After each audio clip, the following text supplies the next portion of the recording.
time for the morning rush. An autopsy report on the hot air balloon pilot involved in a deadly crash here in Albuquerque this past summer is out. Toxicology reports show that the pilot, Nick Molesky, had cocaine and THC in his system. His autopsy states the drugs did not cause his death before the balloon hit the power lines. OMI says Molesky died of blunt force trauma, making his cause of death an accident. A second trial for a New Mexico sheriff continues today. Rio Arriba County Sheriff James Lujan is accused of helping his friend Phil Chacon evade police. During Lujan's first trial in June, the jury could not come to a unanimous verdict. In the second trial, the defense is arguing that he is trying to just do his job, while the prosecution is accusing him of abusing his authority. In the meantime, a New Mexico police chief is charged with impersonating an officer. Loving Police Chief Frank Mathola was in his marked patrol unit when investigators say he pulled over a pickup in Carlsbad. The driver told him that he did not have the authority to pull him over there. Mathola ended up tasing the driver and putting him in handcuffs. That man was never arrested or cited. Erica. Here's a look at the school day forecast. Temperatures are starting out chilly this morning, so be sure to wear those warmer layers. But it's going to be a gorgeous afternoon with mild temperatures and lots of sunshine. Canon is no longer suing the Albuquerque International Balloon Fiesta after a resolution's been reached. The company filed the lawsuit after the 2020 fiesta was canceled. Canon argued the cancellation was grounds to terminate its sponsorship and wanted a $250,000 refund from Balloon Fiesta. Both sides have reached a resolution to this. APD continues to investigate this morning after they say a man killed another man with a tree branch. Last night, police responded to a fight in an alleyway near Central and Girard. When officers arrived, one of the men was already dead. Police have not released any identities just yet. PNM is proposing to build a new substation near the Sunport. The proposal to the city's Developmental Review Board includes a 21-acre substation. PNM says it would provide more power for the growing population in southeast Albuquerque. A dangerous driver is back on the streets this morning. In September, police say they caught up with Adam Pacino doing 140 miles per hour on Montgomery, drunk with a loaded gun. After he was arrested, a judge ordered Pacino be held until his trial in February. Yesterday, his lawyer convinced a different judge to let him go and do outpatient rehab. Erica. Here's a look at the threat index. It's low today. We do have chilly temps this morning, and we'll see some breezes across eastern New Mexico for the morning and midday.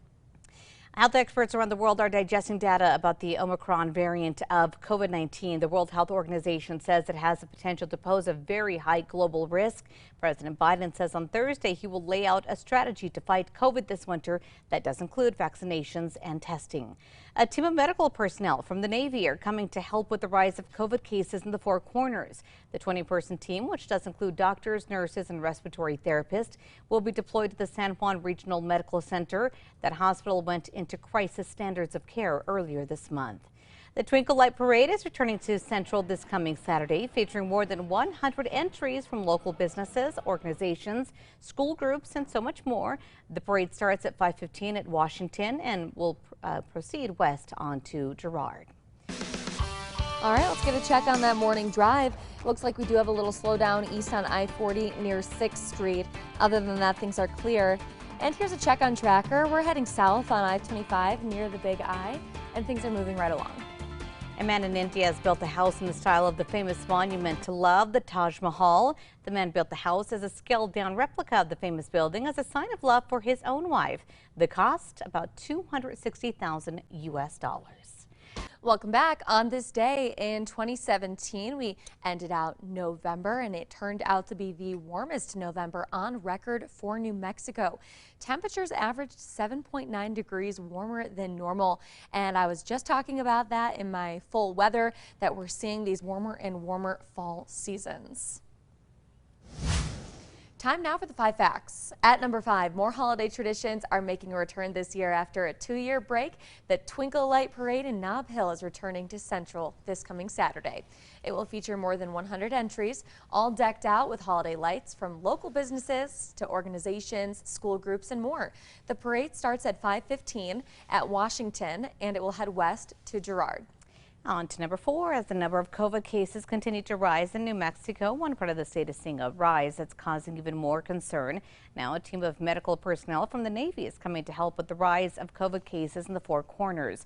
The 20-person team, which includes doctors, nurses, and respiratory therapists, will be deployed to the San Juan Regional Medical Center. That hospital went to crisis standards of care earlier this month because of a spike in COVID hospitalizations. And at number 3, it's going to be another mild day across the state. And even despite a cold front moving into northeast New Mexico, we'll still see highs in the 60s and 70s. On to number 2 now. A second trial for a New Mexico sheriff will continue today. Rio Arriba County Sheriff James Lujan is accused of helping his friend and former city councilor Phil Chacon hide out in 2017. This after Chacon was involved in a chase with police. During Lujan's first trial in June, the jury could not come to a unanimous verdict. In his second trial, the defense is arguing that he was just trying to do his job, while the prosecution is accusing him of abusing his authority. Lujan is still the sheriff of Rio Arriba County. It would take a conviction or a recall election to force him out of office. Finally, number 1 for you this hour, an autopsy report on the hot air balloon pilot involved in a deadly hot air ballooning crash here in Albuquerque over the past summer is released. Toxicology reports that came out after the accident showed that the pilot, Nick Molesky, had cocaine and THC in his system. His autopsy states that drugs did not cause his death before the balloon hit the power lines. OMI says Molesky died of blunt force trauma with multiple injuries, a result of the gondola falling more than 100 feet to the ground. Molesky's cause of death is now being ruled an accident. An aviation attorney says there's just no way to know if the drugs were a factor in the crash, given that drugs can stay in someone's system for a significant period after they are no longer impaired.